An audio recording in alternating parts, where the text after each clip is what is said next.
that you took part in building the Despicable Me movie. Um, Yeah, that to me is awesome. I believe network is your net worth, especially in the movie industry. I think every industry. Has AI gotten its fingerprints and paws on the media industry and the filmmaking industry? And if so, like where do you see it fitting? The one thing that AI cannot replace is your consciousness. That is something that AI can never replace. Was it like starting a production house? What are some of the challenges? And then also, what are some of the upsides?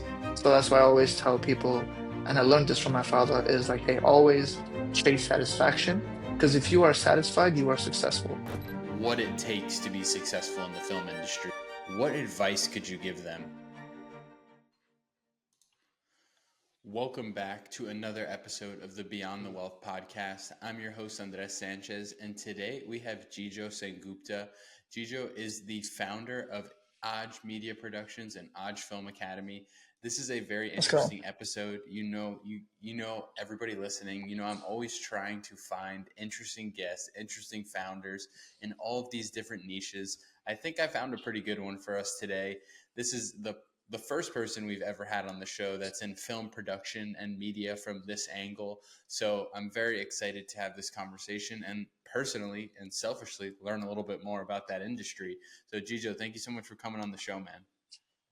Hey, thank you for having me. I really appreciate it. And thank you for the wonderful introduction. Hey, as a host, that's one of our few jobs that we actually have to get done here in this episode. The rest is having a good conversation. So I'd love to just level set and have you give an intro for yourself to the audience listening. Yeah, absolutely. So, obviously, my name is Jijo, and I am 31 years old. I live in Mumbai in India, and I travel around the world making films, meeting people. I did my bachelor's and my master's in films and animations from New York, upstate New York, Rochester Institute of Technology. And when I was doing that, I was focused mainly on the VFX and animation side, but I wanted to, just explore different aspects of the film industry. And just, I would sneak into different classes and just learn about how things work. I would learn about cameras, I would learn about acting, I would learn about directing, learn about pre-production, the scripting, because I believe that is the most important part of the film production, and learn the business side of it. And then when I started my master's, I had this huge calling that I wanted to make my own studio, make my own dream company, and tell stories to the world, which are my stories. Maybe it could be related to my past, it could be related to somebody else's. Just fuse together and tell stories that connect with people, where we actually think like, hey, maybe that is the protagonist, that is the antagonist, but for a change, I might follow the antagonist rather than the protagonist. It's about learning perspectives of different human beings, and that's where I get my adrenaline rush from. So that's pretty much about me. And professionally, I started my own production house, Aj Media Productions.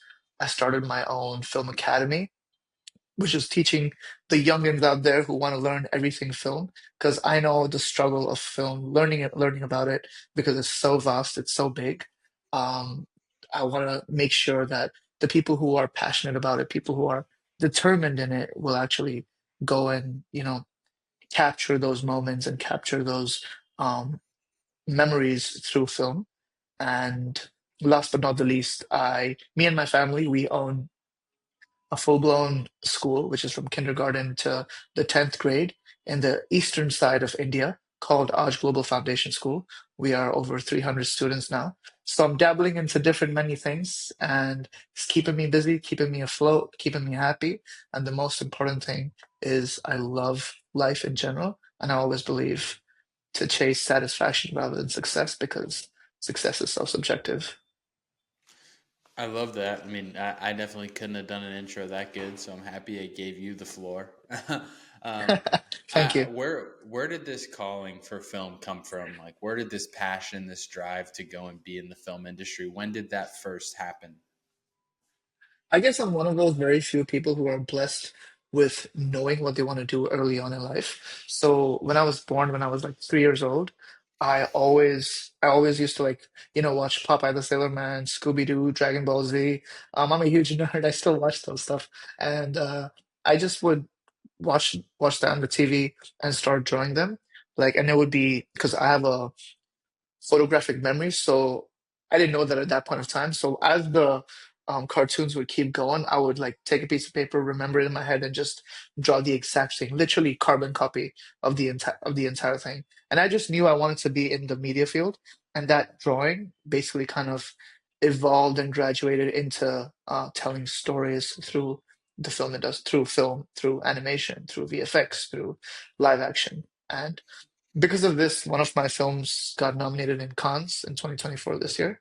And that was like a huge break for me, honestly, man. That was something that I did not expect at all. And was that a film that you produced by yourself, or that you were part of a bigger team that made it? What did that look like? Because I've actually been to cons, and I'm like one of the many people who are fans of the show Entourage. Who that's probably where you learned about the, not you specifically, where most people learned about the Cannes movie Yeah, festival. yeah, yeah, So yeah. yeah. No, yeah. So this was mainly like an in-house production. So the production company that I own, it was in-house produced. I produced and directed it, and I got some amazing actors that actually were part of it and who did justice to the film. And obviously, I got a amazing crew, amazing cinematographers, amazing colorists. I edited it and color graded it myself as well. And yeah, it's just like I have a good crew. I have a the people that I hired for the project are really truly talented and truly amazing. So And what was the name of that film? it's called Countless. So basically the synopsis is about a man and a woman you know, trying to get into a one night stand, but they never get into the one night stand because they're just in a continuous loop, and it's up to the man as to how that person is actually going to escape that loop. So that's what the whole film is about. It's a short 25-minute film, 20 to Okay. 25-minute film. Yeah. And is that like so I feel like, just for people listening to understand, so like the Cannes movie festival, typically movies that we see in America and like that are big, these big production movies, those are typically not the movies that are being awarded over there or talked about. Is it more like indie films and things like what you were building? Am I thinking about that right? Yeah, indie films, what the term indie films is more of like independent filmmakers who are just them by themselves and their friends. This is like a production house which I own. So it could be like I would say it's like obviously the production house is not like Universal, it's on a much smaller scale, but it's Yeah. like it's produced by a production house. So technically the indie might not really do justice to it, but Okay. I can see how that terminology right now in this world, day and age, is kind of like, oh, if it's like a small production house, it's an indie filmmaker. You get me? So it's kind of Hmm. like that. Yeah. Yeah, yeah. Something that I saw when I was just reading your bio, that I found interesting, was that you took part in building the Despicable Me movie. Um, Yeah. that to me is awesome. I love, my fiance and I love those movies. Like, I don't Oh. care how I could be 50 years old and I'm still gonna watch that damn movie. All of them are amazing. How did you get connected with that team? How did that come about? Because I want to one, talk about it from like a film perspective because it's a huge accomplishment, but I also want to talk about it from a network perspective because getting connected with a team that big and getting to take part in one of these massive movies, like, there had to be a fair bit of networking that had to get done. Oh, absolutely. I believe network is your net worth, especially in the movie industry. I think every industry, networking is so important.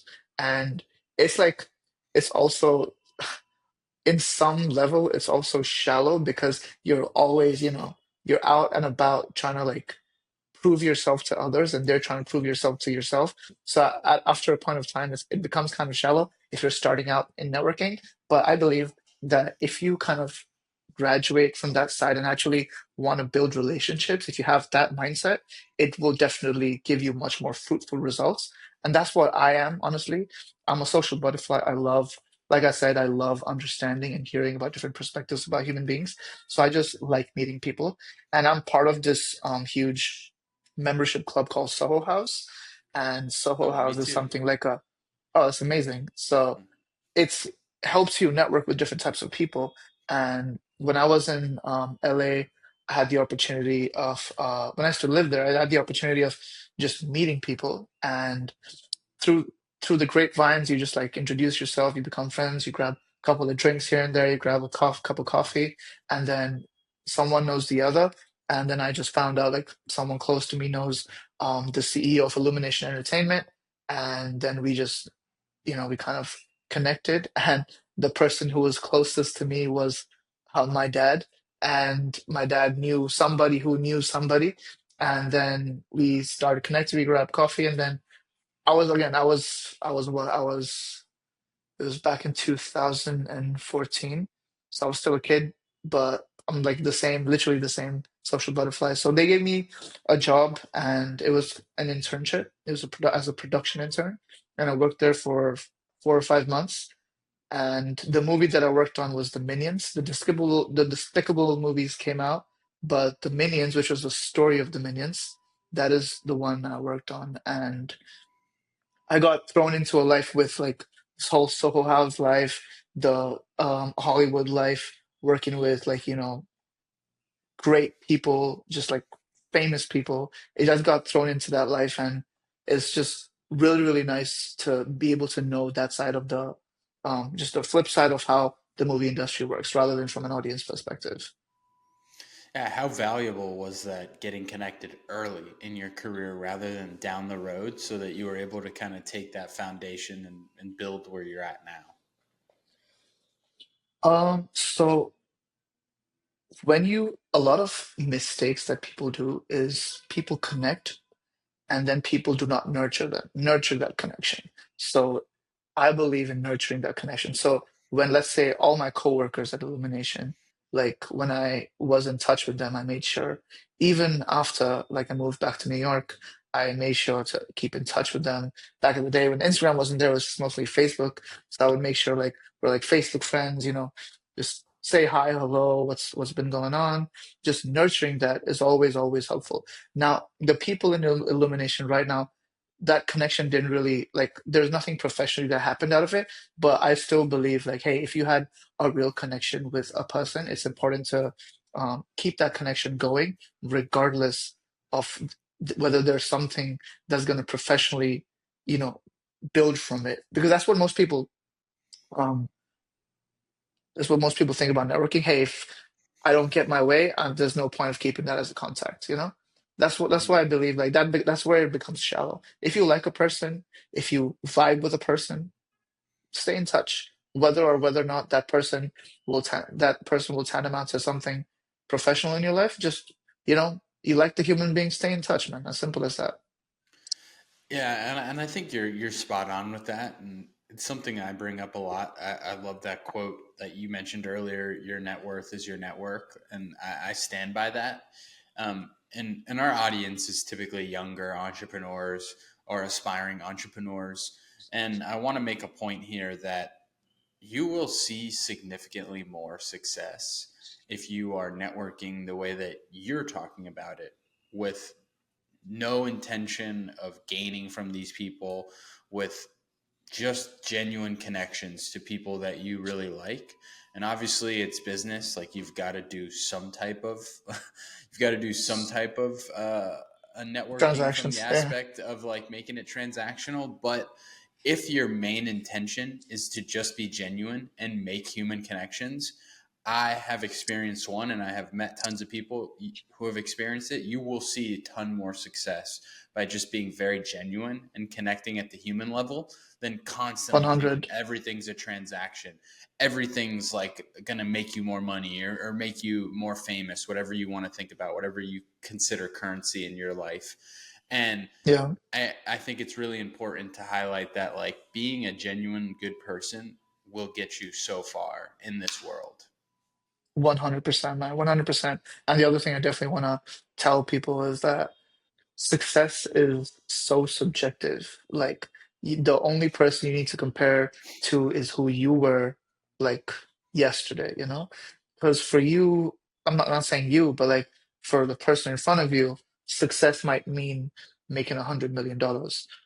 For me, it might mean touching 100 million people. Might not necessarily mean getting that money. Like it could be so subjective. So that's why I always tell people, and I learned this from my father, is like, hey, always chase satisfaction. Because if you are satisfied, you are successful. If I am satisfied with $100,000 in my bank account, I am successful. That's how it should be. You should never kind of compete with others like, oh my God, that person's making more money than me. Let me go. Are you satisfied? Are you happy? If you are happy, do you have a roof over your head? Do you have food in your belly? Do you have a nice family? That's all that matters. You know, yes, the flip side could be you get too comfortable. So that's where you need to like kind of balance out and know what you want to do in life. Have that clarity. It's easier said than done, obviously. But yeah. Yeah, of course. I want to highlight and maybe talk a little bit about what it takes to be successful in the film industry. There's got to be a handful of entrepreneurs listening or watching us right now that want to go into the media industry, want to go into filmmaking. What advice could you give them? The number one thing I would want is first do like a little soul searching. First, understand why you want to get into the film industry. Is it for clout? Is it for the sheer art of filmmaking? Because one of the professional occupational hazards of the film industry is fame. You hang around with people who are semi-famous, so many followers. Everything is all about Instagram followers, you know?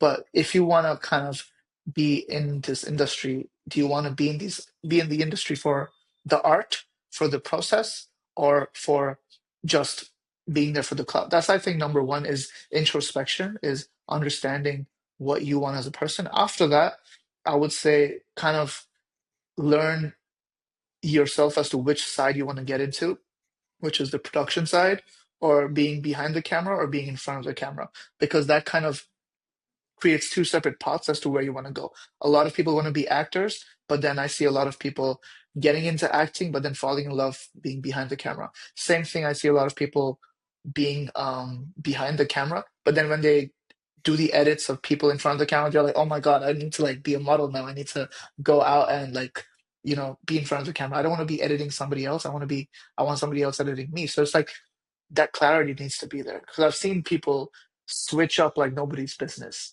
So I feel first understand your passion, understand the specifics of your determination as to why you want to go there. Then everything will kind of fall into place. There are so much, pathways. I design my own pathways as a filmmaking journey for people with my academy if they are truly passionate about it.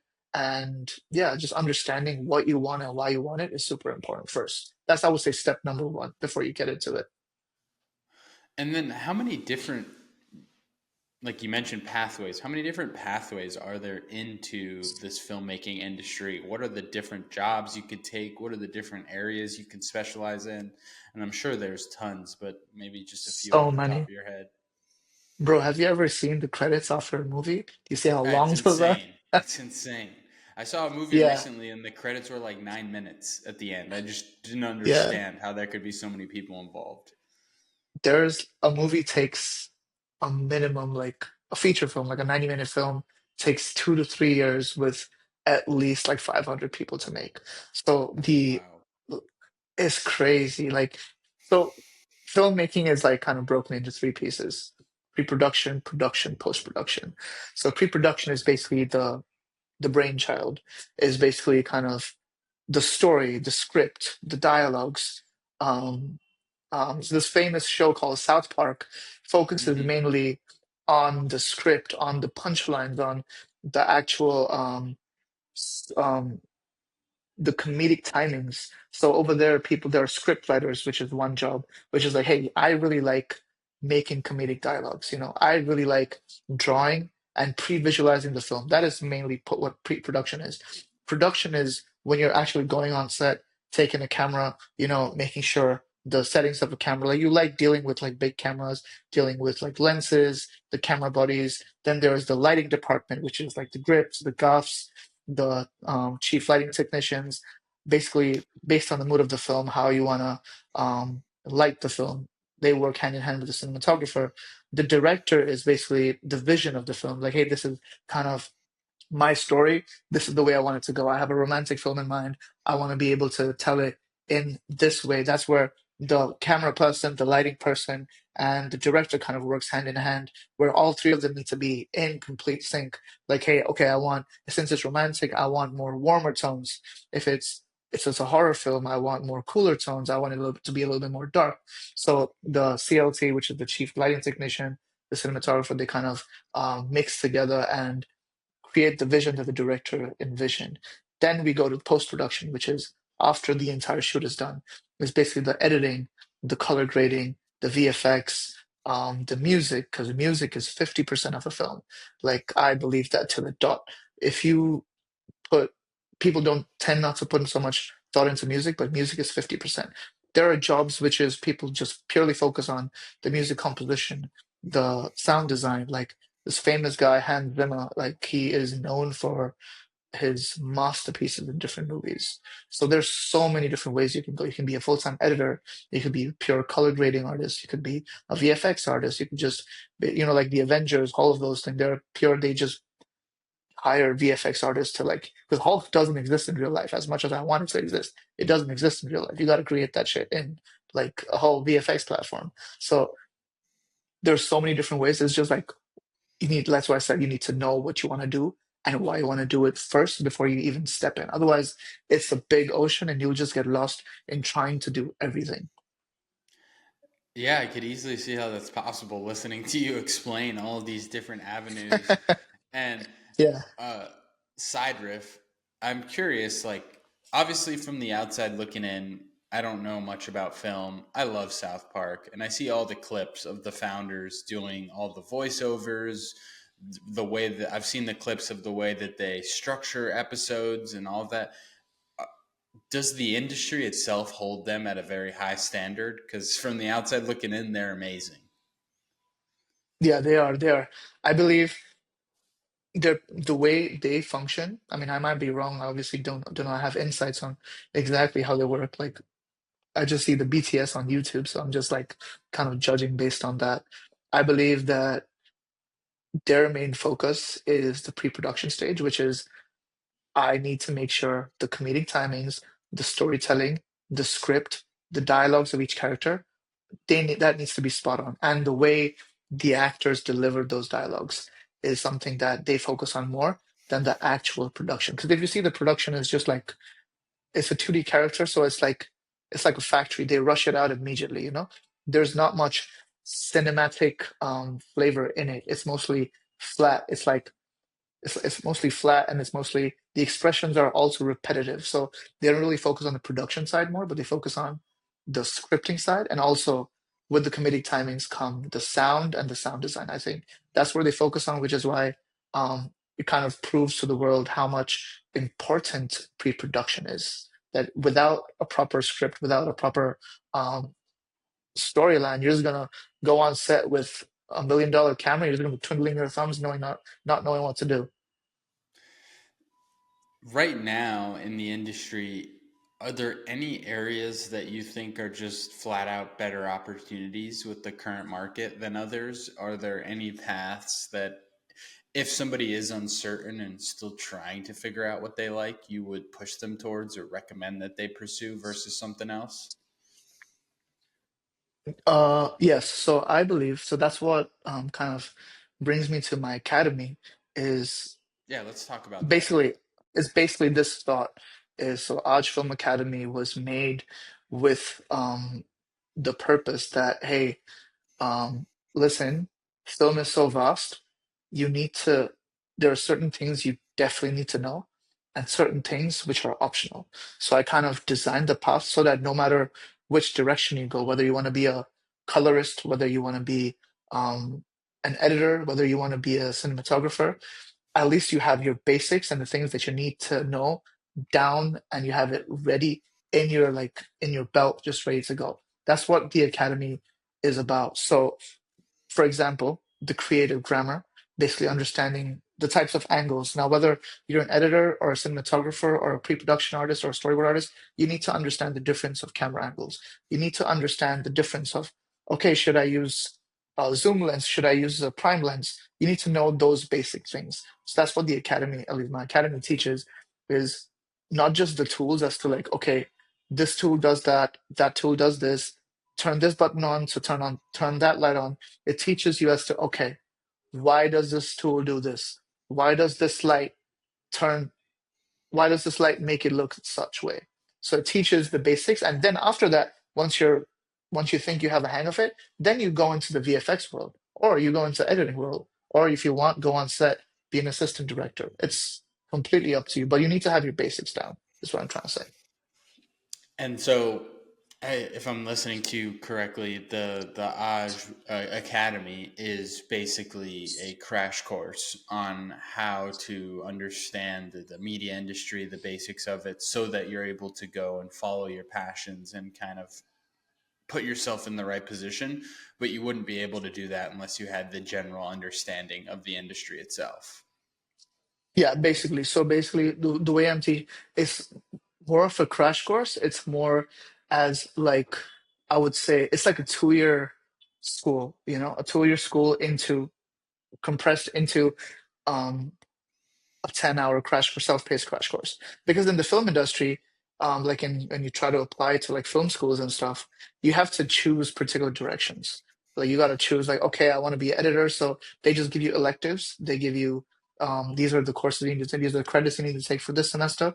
But then there's so much other things that you miss out on during school is that when you actually get a job, they're like, huh, you were not taught this in school? I'm like, no, you got to like kind of go out there and actually kind of explore. So that's what I teach, and I know I make sure that people join that, and I have a Discord channel for my students where if you have any questions, if you have any things that you have concerns about, I'm always there to help. I'm always there to help out. Always there to like kind of guide my students.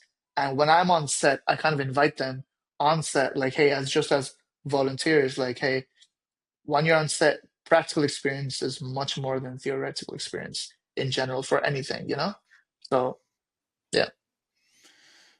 What are you excited about right now? Like, what are you working on right now that's getting you excited every morning?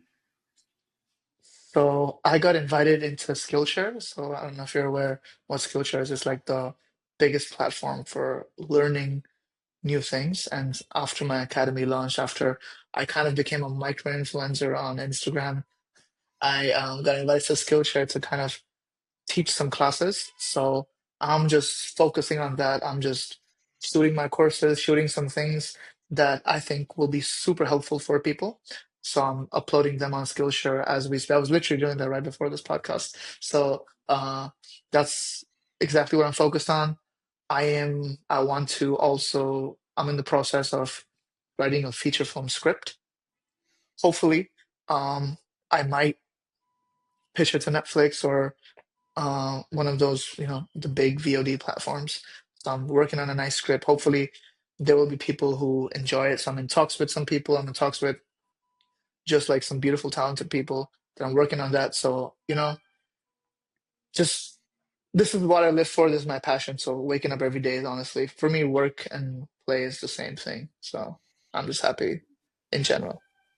I love it. I want to highlight and talk through the actual production house side because just like there's the person that doesn't know what they want that's listening, there's definitely the people that know what they want, already went to film school, and are now actively trying to get to where you are. What was it like starting a production house? What are some of the challenges? And then also, what are some of the upsides? So, okay. I would say the number one challenge would be me being a creative person. um, I want to focus on the filmmaking side.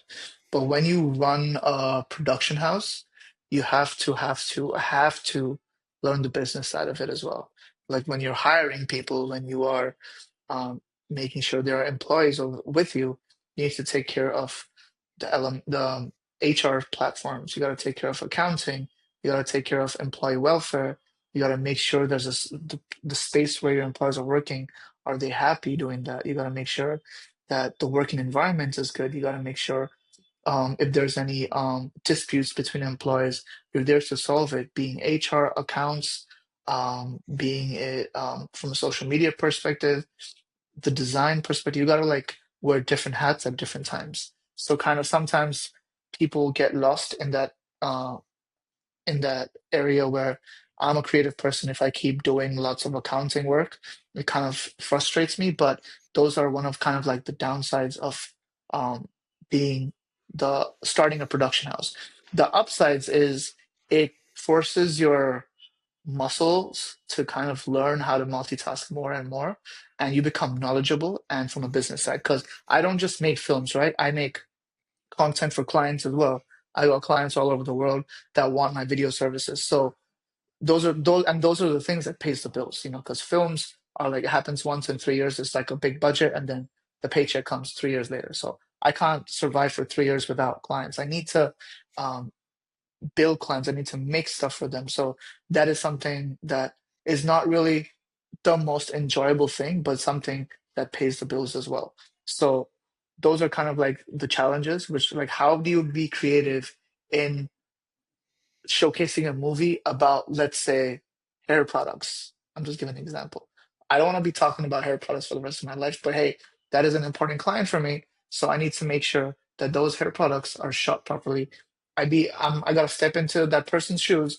I gotta think like, okay, this hair product is super important. This hair product will fix your hair. This hair product will make your hair soft and bouncy. So I gotta think on that area, be creative on that area, direct it in that way, and actually make sure my employees think the same way and actually come up with a final production that the clients will like.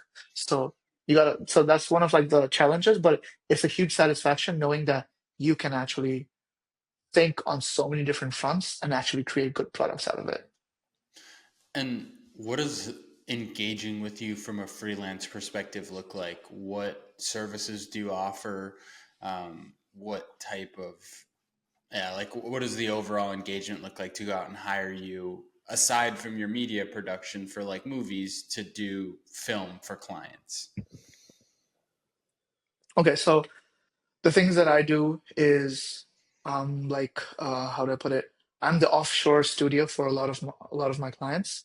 They send me videos. I make very dynamic edits for them. They have really, really beautiful footages. I concise them into beautiful edits. I am an offshore color grading office as well, where it's completely Dolby Vision certified, and I want to make sure color tells a lot through film. So I color grade, color correct a lot of footages for a lot of clients, and also when it comes to motion graphics, I specialize in that. So, for example, one of my clients has IT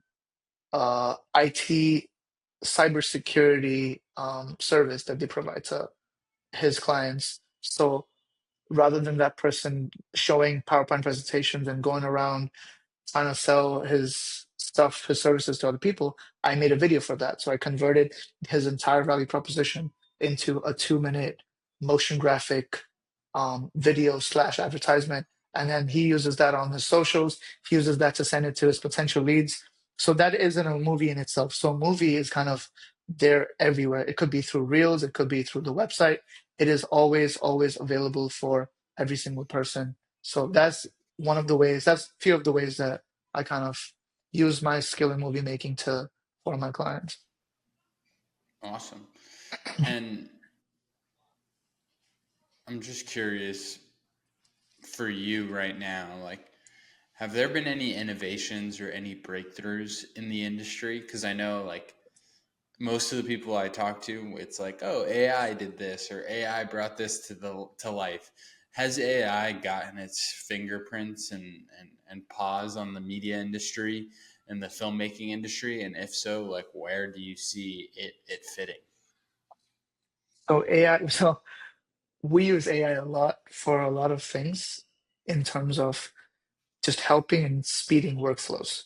Otherwise, AI can replace, I would say, it can replace jobs which include graphic design, like in the basic terminology, like with Adobe Firefly, mid-journey, they kind of make things based on your prompt. But the one thing that AI cannot replace is your consciousness.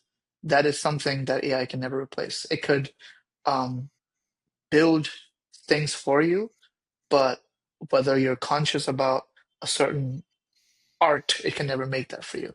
Like it will never be able to make the Mona Lisa, like AI. It will never make something like that because there's so much subtlety, so much detail that Da Vinci kind of imposed into that painting. Like as to like, is she sad? Is she angry? Is she happy? Like that subtext can never be created with AI. That conscious feeling can never be created with AI. It can speed up workflows for sure. Like when it comes to pre-visualization of films, it could definitely, like if I wanted to showcase, okay, like a landscape filled with people and like a small hut.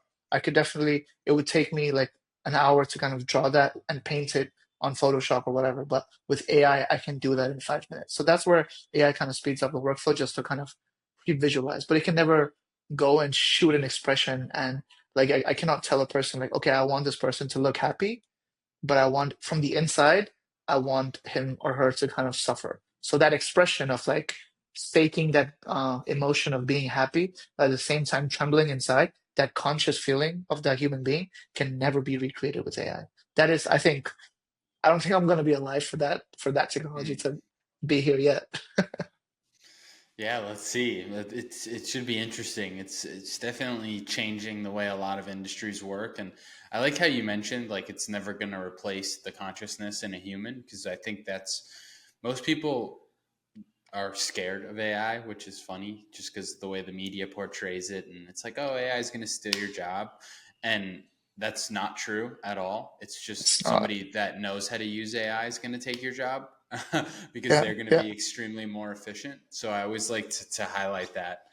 Um, as There's we like kind of one get, thing. yeah, no, go So ahead. there's like, yeah, yeah. So there's even one AI that is replacing podcasts now. But what's funny is you give them a prompt, you give them a company, you give them certain points, they will talk about it like it's a real podcast, like you're hearing it on Spotify. It's that big. But then like if I just like what I'm talking about conscious is like, yo, Andres, what did you eat for dinner today? Or what are you gonna eat for dinner today? Like, and you tell me like, okay, I'm gonna, probably eat a chicken parm. So like that the fact that I just could break from the topic and ask you about like what are you gonna eat for dinner, that can never be done in AI. That's not possible.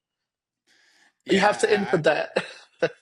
I saw those AI podcasters, and I think it's funny. Like, I don't. I think the consumer is too smart, and they are just not interested in that type of content whatsoever. I mean, if you Yeah, sit there and deliberately listen to two robots talk to each other um, for over an hour instead of humans, that's a personal problem yeah, exactly. that I can't fix. So, but I think it's cool. Like, I think it'll be cool for like be for like advertisements and different things where you don't have to film your own ads anymore. You can use an avatar of yourself and prompt it to just talk about Exactly, the script.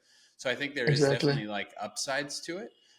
But I mean, that's the cool thing about the time we're living in, that we get to see all of this crazy technology and all of this innovation hit all of these different industries and see the use cases, the value, the ups, the downs. And I think we're very fortunate for the time that we're getting to grow up in this world and become professionals.